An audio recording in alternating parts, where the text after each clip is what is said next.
सत्यकेला पक्षरु आपणकु स्वागत। स्थानीय पुराणा स्टेडियम रे समग्र हिंदू समाज पक्षरु विशाल हिंदू सम्मेलन अनुष्ठित होई जाइछि। संयोजक राजेंद्र प्रसाद मोर पौराहित्य रे आयोजित कार्यक्रम रे बाघेश्वर धामर पीठासीन अधिकारी श्री मुकुंदजी महाराज मुख्य अतिथि भावे जोगदेई सनातन धर्म हिंदुत्व और एहार सुरक्षा तथा निज धर्म को निष्ठार सह किभली पालन करने पड़िबो से संपर्क में उल्लेख करथिले।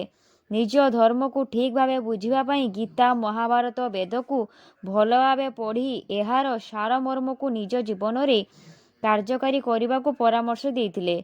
जातिवाद को किछि स्वार्थपर गोष्ठी सृष्टि करिथिबा स्वीकार करी महाराज कहिथिले कि पुराण रे किंबा गीता रे जाति प्रथार कौनसी वर्णना नाही, तेणु हिंदी माने जाति प्रथा को विरोध करने आवश्यक।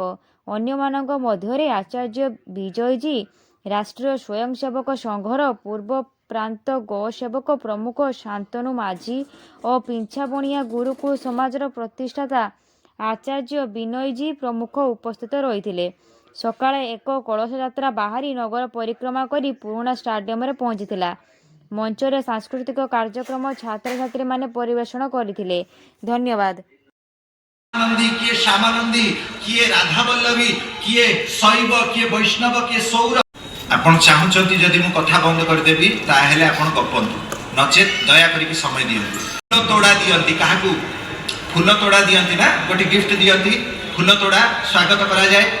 सेथिरे कोन कोन दियंती, गोलाप फूलटे थिबो, किछिटा सूर्यमुखी फूल थिबो, ता भितरे किछि रजनीगंधा फूल थिबो, ता भितरे किछि पत्र नाली रंगर, हळदिया रंगर, धळा रंगर, सबुज रंगर, 4-5 रंग मिसेकी कई कथा आरंभ कर दैछथि बोधे।